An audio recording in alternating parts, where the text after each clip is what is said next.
Very very important একটা বিষয়। অধিকাংশ মেয়েরা ডিভোর্সের পরে এবং ছেলেরাও ডিভোর্সের পরে বুঝতে পারে যে আসলে আমি ভুল করেছি, অধিকাংশ। সেক্ষেত্রে আমার ভাই এবং বোনদেরকে আমি বলবো, বিয়ের পরে খুব তাড়াহুড়া না করে একে অপরকে একটু বোঝার চেষ্টা করেন, সময় নেন। অনেক সময় হাজব্যান্ড খারাপ থাকে কিন্তু পরবর্তীতে ভালো হয়ে যায়।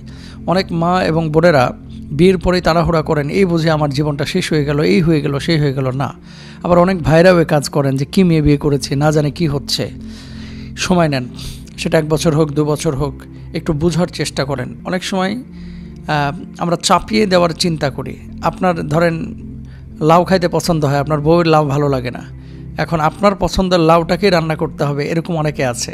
না, সেক্ষেত্রে আপনি আপনার স্ত্রীর চিন্তা চেতনাটাকেও প্রায়োরিটি দেবেন। এটা হচ্ছে আপনার মৌলিক দায়িত্বের মধ্যে পড়ে এবং আপনার ইমানের দাবিও সেটা। মুসলমান কে যে সবসময় নিজের উপরে অন্যকে প্রাধান্য দেয়? তো আপনি নিজের উপরে অন্যকে প্রাধান্য দেওয়া তো দূরের কথা, আপনি আপনার মতামতটাকে আরেকজনের উপর চাপিয়ে দিচ্ছেন।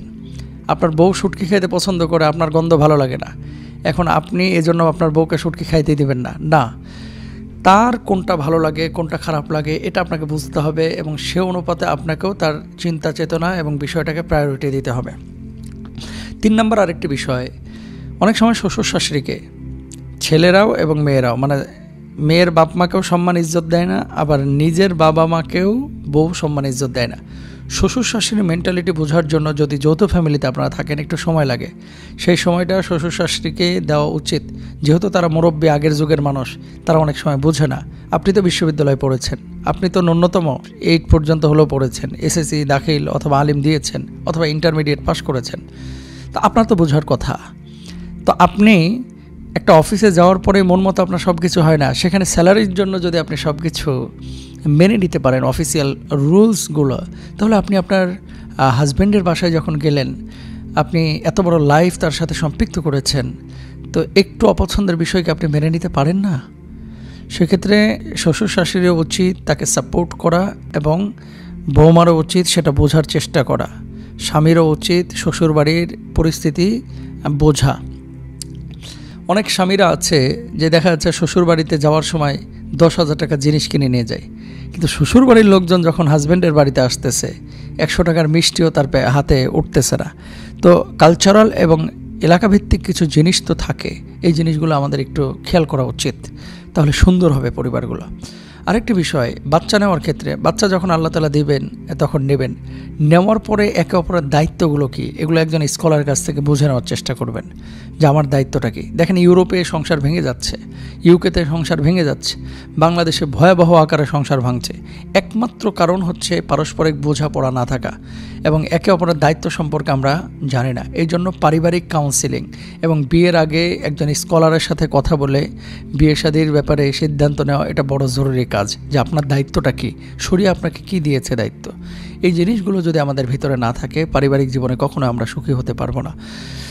এবং ম্যাক্সিমাম মেয়েরা, ছেলেরা তালাকের পরে একটা ভুল বুঝে যে এই কাজটা আমি না করলেও পারতাম, মাথা গরম ছিল তো এই জন্য হয়ে গেছে, এটা না করলেও পারতাম, কিন্তু সেই সময় স্থায়ী তালাক হয়ে গেলে আর ফেরার সুযোগ থাকে না। এই জন্য আপনাদেরকে বলবো, খুব হুড়োহুড়ি করবেন না। সংসারটা যদি বিচ্ছিন্ন বা বিচ্ছেদের পর্যায়ে যায়ও, তাহলে প্রতি মাসে 1টা করে তালাক দিয়ে 3 তালাক দেন, একসাথে 3 তালাক না দিয়ে। হ্যাঁ, তাকে বোঝার চেষ্টা করেন। অনেক সময় রাগের মাথায় 1 তালাক দিয়েছেন, দেখবেন 2 দিন পরে মেজাজ ঠান্ডা হয়ে গেছে। কিন্তু মেয়েরা জানে যে তালাকের পরে এই দুনিয়াটা তাদের জন্য কত কঠিন হয়ে যায়। কেন জানেন? যখন অন্য কোথাও বিয়ে করতে যায় তাকে বলে তালাক প্রাপ্তা, বেল পায় না, দাম পায় না। বাবার বাড়িতে যখন থাকে মানুষজন বলে যে পরিবারের বোঝা। যখন ফ্রেন্ড সার্কেলে যায় তখন আগে আপনাকে ট্রিট করতো অবিবাহিত হিসাবে, কুমারী হিসাবে, এখন কিন্তু কেউ আপনাকে করে না। তার মানে কি, আপনার ভ্যালুটা কিন্তু অনেক কমে যায় সামাজিকভাবে। ইসলামে না, ইসলামে আপনার ভ্যালু ঠিক থাকে, আপনি আগেও যেমন ছিলেন এখনও তেমনই সম্মানিত। আমি সমাজের কথা বলছি। ভাইয়েরা আগে হেল্প করতো, এখন যথাযথভাবে হেল্পও করতে চায় না। এই জন্য আমি আমার মা বোনদেরকে বলবো যে তালাকের ক্ষেত্রে একান্তই নিরুপায় না হলে এ ধরনের পথ বেছে নেবেন না। আর ভাইদেরকে বলবো, আপনি আপনার বউকে তালাক দিয়ে মনে করতেছেন একটা গেছে, কি হয়েছে, আরও আসবো, পরেরটা যদি আরও খারাপ হয় ওটারও ছাড়বো, তারপরেরটা যদি আরও খারাপ হয়, লাস্টে কী করবেন জানেন? হ্যাঁ, খালি আনন্দ পানে গিলবেন আর খালি ঘুরে বেড়াবেন, এই অবস্থা হবে। এই জন্য পারিবারিক জীবনটা ভেরি সেন্সিটিভ, আমাদের খেয়াল করতে হবে। আল্লাহ বুঝদান করুন।